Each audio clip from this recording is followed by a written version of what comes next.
जी नमस्कार। सत साहब जी। क्या नाम है जी आपका? मेरे देवी भाई।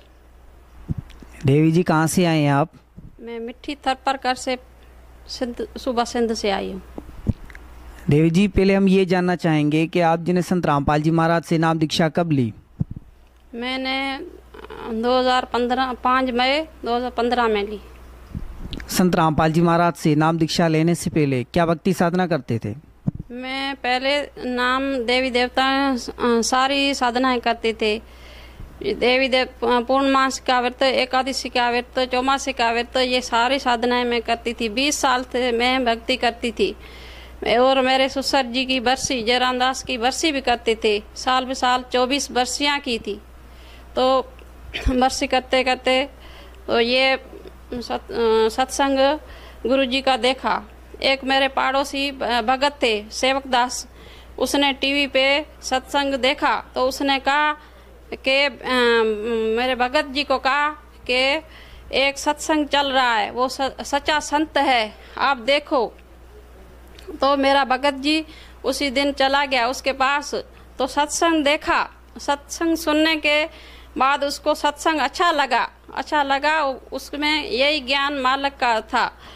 तो उसने दूसरे दिन चला गया, टीवी लेकर आया। टीवी लेने के बाद सत्संग लगाया। सत्संग साधना टीवी में सत्संग चला रहा था।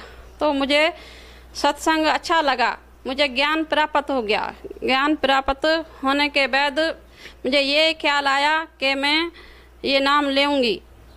नाम लिया मैंने। फिर नंबर लगाया, ये पीली पट्टी आती है वो नंबर लगाया। तो नंबर लगाया तो आश्रम, बड़वाला आश्रम में उसने नंबर उठाया। नंबर उठाने के बाद भाई ने नंबर उठाया। तो नंबर उठाने के बाद मैंने पूछा कि मैं कैसे आऊँगी, मैंने ज़रूर नाम लेना है। तो उस भाई ने कहा आपके पास कैलाश है, वो नाम ले आया है, तो आप उससे राब्ता करो। फिर मैंने पासपोर्ट बनाया। पासपोर्ट बनाने के बाद मेरे 8 महीने तक मेरी वीज़ा, पासपोर्ट बनाया। फिर मैंने वीज़ा का कागज़ दिया। वीज़ा देने के बाद मेरी 8 महीने तक वीज़ा नहीं आई। 8 महीने के बाद बड़ा वाला कांड हो गया। कांड होने की वजह से दर लोग कहने लगे कि आपका रामपाल तो जेल में चला गया है, आप कहाँ जाओगी, आपके नाम कैसा लोगी? तो मैंने कहा मैं तो नाम लूँगी। तो मैंने 1 महीना वीज़ा का बचा था, तो महीना पूरा हो गया। एक दिन बचा था। मुझे छुट्टी नहीं मिल रही थी। मैं प्राइमरी टीचर थी, मुझे छुट्टी न मिल रही थी। सिर्फ एक दिन में मैंने नाम छुट्टी मिली। मैंने जोधपुर जाने के बाद मैंने नामदान लिया। संत रामपाल जी महाराज से नाम दीक्षा लेने के बाद क्या आपको कोई लाभ भी प्राप्त हुए? जी हाँ, मैं 4 साल पहले मैं बहुत बीमार थी। इतनी बीमार थी, इतना मेरे घुटनों में दर्द था। जो मैं पहले दिन गई थी तो मैं दंडवत प्रणाम नहीं कर सकती थी।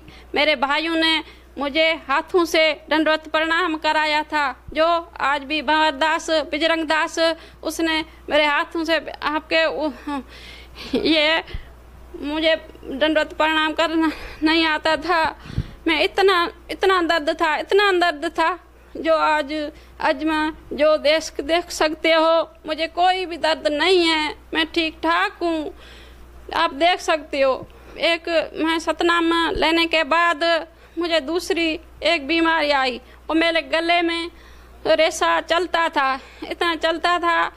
तो रात के दिन मैं डब्बा रखती थी तो रेशा सारी रात। ये मेरे एक्सरे है, ये सारे मेरे एक्सरे है, ये आप देख सकते हैं। ये मेरा एक्सरे है, ये जो रेशा आता था ये मेरा एक्सरे है। ये डॉक्टर ने कहा था आपके इस धक लगने की वजह से ये रेशा आता है। ये आप रेशा ये देख सकते हैं। ये जी हाँ, ये मेरा ये पर्चे है जो ये मैं डॉक्टरों से इलाज कराया है, डॉक्टर मुश्ताक अली मेमन हैदराबाद से, और निमराज डॉक्टर मिट्टी में, पेरू शीतल डॉक्टर, सब उसके पास गई थी, टेस्टें सबके पास ये मेरे टेस्टें हैं, सारे कराए थे। किसी ने कहा एलर्जी है, किसी ने कहा कि तेरे ये इस साइड पे धक्का लगा हुआ है, इसकी वजह से हो रहा है। तो दवाएं देते रहे, कोई एलर्जी के, कोई एंटीबायोटिक मैं खाती रही। तो ये तो ऐसा चलता रहा, कभी ठीक कभी नहीं। तो एक दिन मैं परेशान थी, तो गुरुजी मेरे सपने में आया। गुरुजी ने कहा बेटा ये कुछ नहीं है, आप ठीक हो जाओगे। तो मुझे विश्वास हुआ कि मुझे कोई बीमारी नहीं है, मैं ठीक हो जाऊंगी। तो मैं इस आश्रय में चलती रही।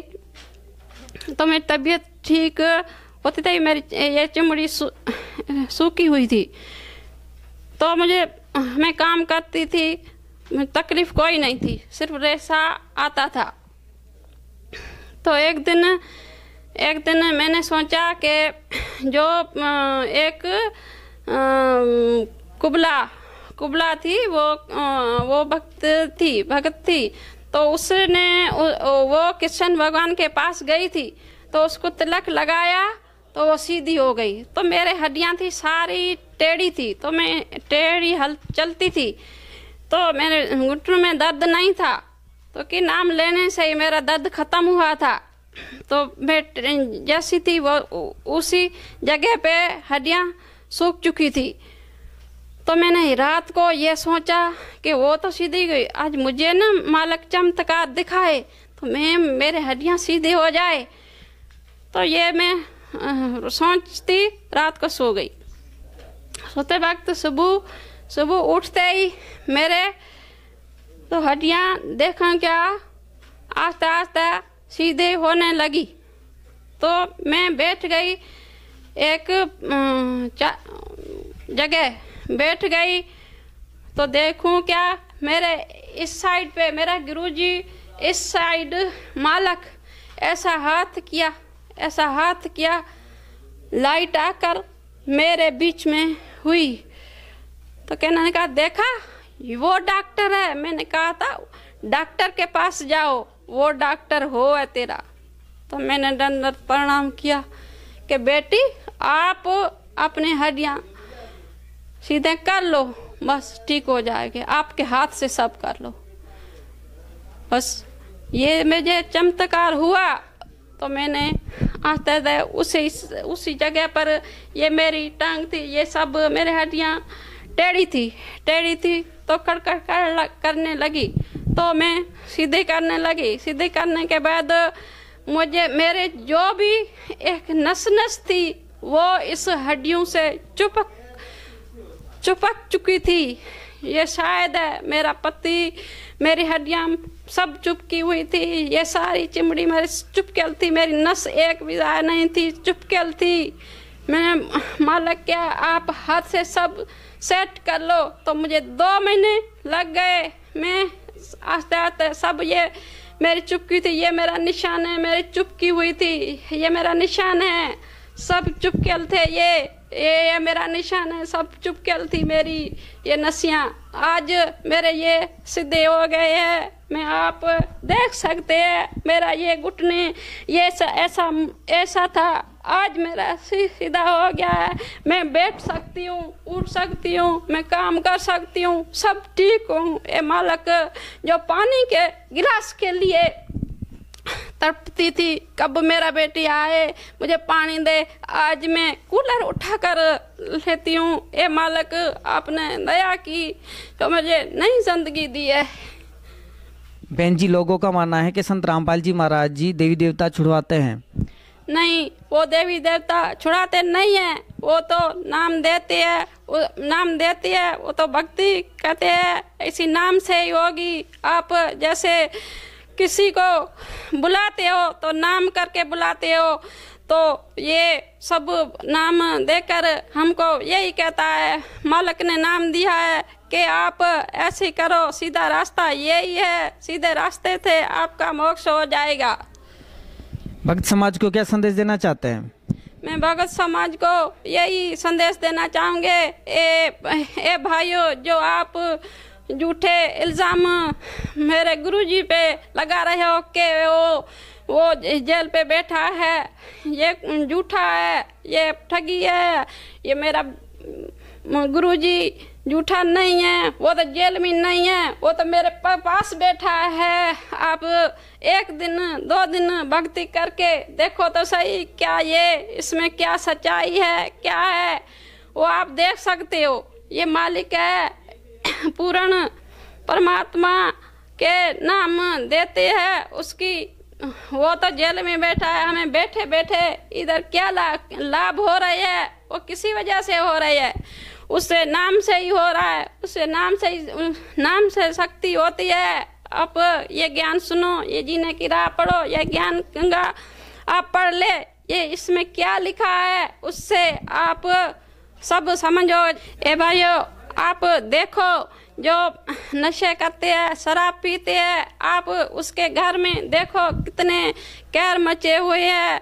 जो जिसके घर में शराब होता है वो उसके घर शाम के आप देख सकते हो कि एक हाथ में बोतल होती है, एक हाथ में लट्ठी होती है, तो पीता जाता है, आपकी बीवी के पीछे दौड़ता रहता है, उसका बच्चा होता है, वो छुप के उसकी खाना उधर ही रह जाता है, वो छुप के चारपाइयों के पीछे बैठता है, वो सारी रात पीता है, पीते पीते उसके बच्चे भी सो जाते हैं, क्या करे उसकी बीबी, क्या करे उसके बच्चे, कैसी उसकी जिंदगी है। ये भाइयों, मैं यही कहना चाहती हूँ कि आप ये भक्ति करो, ये मालक का किताब पढ़ो, ये इसमें क्या लिखा है, इससे उसका कल्याण होगा। भाइयों, आप देखो, ये सच्चा संत आया हुआ है, इससे ही सब लाभ हो सकता है।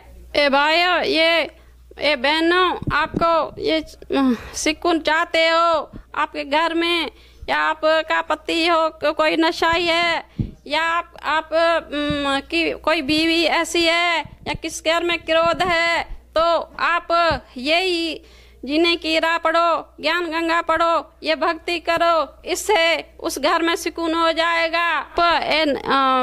किताब पढ़ के ज्ञान प्राप्त करके ये इस नाम लो, नाम लेकर अपना कल्याण कराओ। संत रामपाल जी महाराज से नाम दीक्षा कैसे ली जा सकती है? साधना चैनल पे पीली पट्टी आती है, उस पे नंबर लिखा हुआ है, वो आप उस पे सुनकर आप नाम ले सकते हो। धन्यवाद बहन जी। धन्यवाद। मजीद जानकारी के लिए जगत गुरु तत्वदर्शी संत रामपाल जी महाराज द्वारा लिखी पवित्र पुस्तकें ज्ञान गंगा जीने की राह मंगवाने के लिए अपना नाम, पूरा पता हमें व्हाट्सएप करें। हमारा नंबर है 3177022845। जगत गुरु तत्वदर्शी संत रामपाल जी महाराज के मंगल प्रवचन हर रोज देखिए अमेजॉन श्रद्धा चैनल पर दोपहर 1:30 से 2:30 बजे तक, सारथी चैनल पर शाम 6 से 7 बजे तक, साधना चैनल पर शाम 7 से 8 बजे तक, ईश्वर चैनल पर रात 8 से 9 बजे तक।